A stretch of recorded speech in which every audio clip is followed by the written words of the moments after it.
Today we're working on a clone of the Neumann U87, a favorite workhorse mic of the professional studio.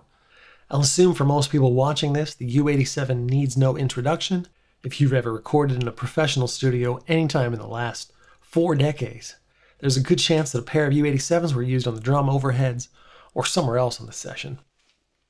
It's a very versatile mic, great on acoustic guitar, hand percussion, room ambience, and it works well on some vocalists. In a pinch, it could be used on just about any source, given judicious placement in a good sounding room thanks to its 3 polar patterns. Today we're building a vintage style clone based most closely on the 1980 version of the schematic. Now, this is a project that would have been beyond the realm of possibility for most DIYers just a few short years ago. Historically, the manufacturing know-how of the large diaphragm condenser capsule was confined to the locus of West Germany and Austria. So precision machined capsules weren't readily available to hobbyists, and neither were the standardized set of inexpensive donor bodies that we have access to today.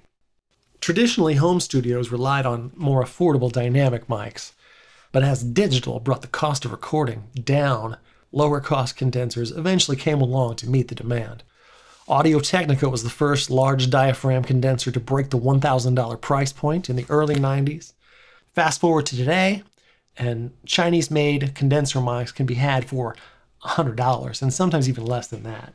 As a side note, though, it wasn't impossible to build a condenser, just more difficult. There's a freely available tube mic project with full schematic and parts list that was released by Giraffe Studios in 2002 called the G7. But only recently are we seeing ready-to-assemble projects that can be built in a single day.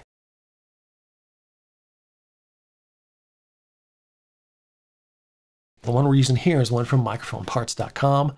The nice thing about this one is that it doesn't have parts inside of it, and most importantly, it's not branded with some goofy brand name that you're going to have to paint over or fill with Bondo. The ingredient list for this build: a body and mic capsule. Both of these come from microphone-parts.com. Printed circuit boards from Danny Bouchard. He sells boards for reproduction, U87s, and several other Neumann models. And his website is vintagemicrophonepcbkit.com. An output transformer from Cinemag, and approximately exactly $19.22 worth of components for the circuit board. By the way, that amount can vary wildly depending on which parts you choose. I went with very high quality but reasonably priced parts, and that's what the total came to on my bill of materials. Before we even begin soldering parts, we'll go over the kit and prep it for a smooth assembly. This will pave over some of the snags that we'll encounter later on down the line and help move the build along quickly. First, you'll want to check the mounting holes on your donor body of choice and make sure they line up. The circuit boards from Danny come in 2 varieties to fit the 2 most common form factors: a rectangularish version and a tapered version, which is what I'm using for this particular body. So you'll want to choose your donor body before ordering a board set. Then be sure the FET isolation pin will fit through the PCB hole. Danny has a parts list on his site, and if you use the pin specified in that list, you're good to go. That particular part was out of stock when I ordered, so I sourced a different part, which was slightly cheaper, but it didn't fit the hole. It's slightly larger, specifically 3/32 of an inch. So we'll quickly whip out the drill press and widen the hole.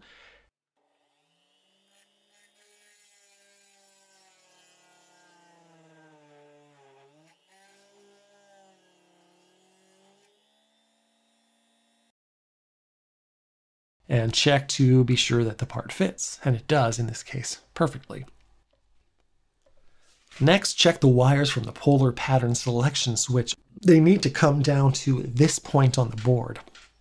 And on this particular body, they're not quite long enough. So let's just extend them now before we even begin stuffing the boards.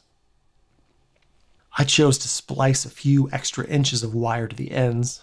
It'd probably look neater to redo the full length from one continuous wire, but I think the switch contacts would be kind of hard to solder to without disassembling the top plate.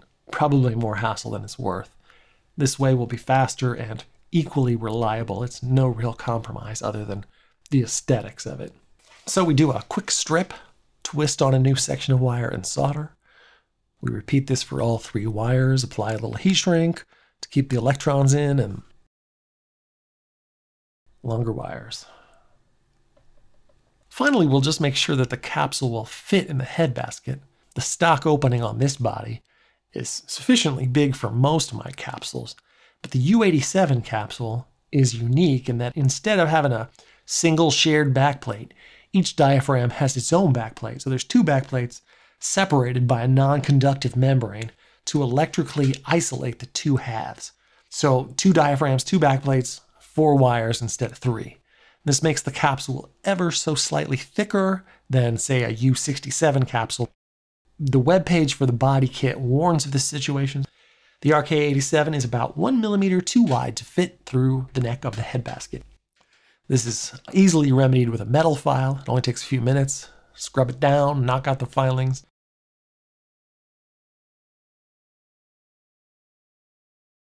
At this point, I just decided to attach the mount and the capsule and tuck it away safely in the head basket before doing the other wiring. Detailed capsule installation information and precautions are documented at microphoneparts.com/capsule-installation. At this point, there's nothing left to do but stuff the boards and attach the wires, and if you're like me, you'll be surprised at how fast that goes. At some point, I found myself staring at the board wondering what to do next, and I realized, oh, I'm done.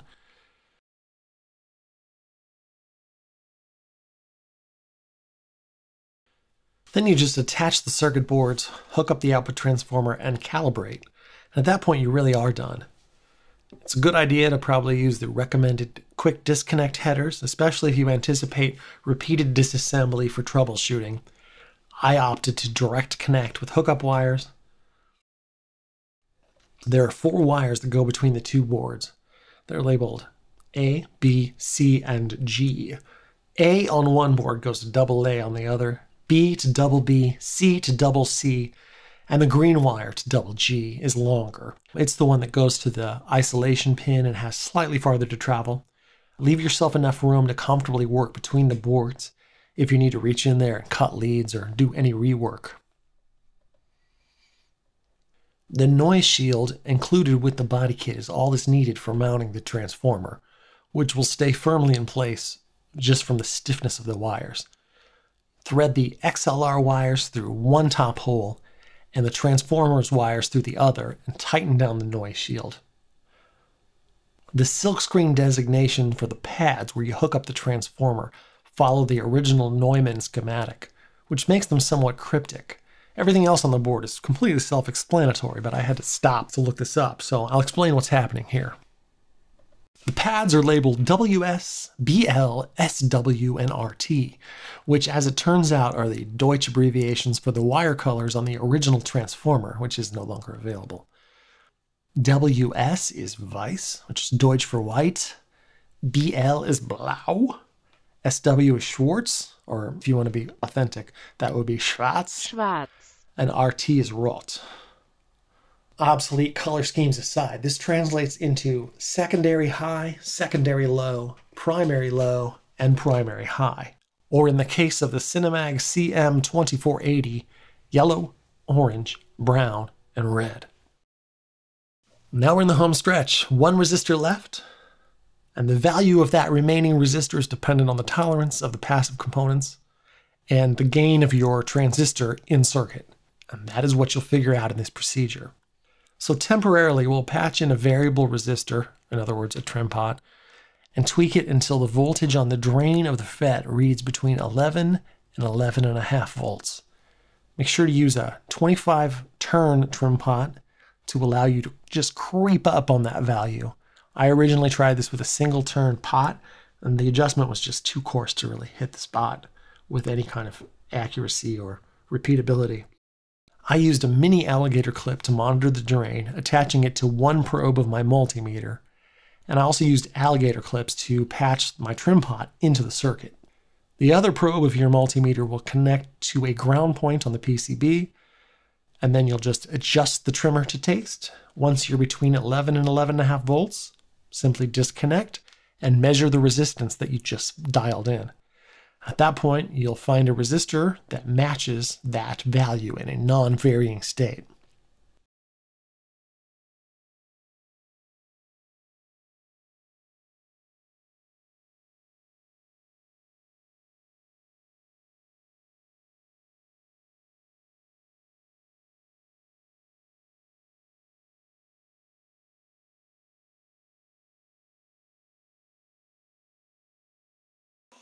Shout, boy, shout, don't back away, now, don't back away. It's here for you, don't, it's here for you. Let passion send, let your passion send, let your passion send. It's here for you, let passion send, let your passion send, let your passion send. Let your passion send. You, shout, boy, shout, shout, boy, shout, lift up your hearts, shout, boy, shout.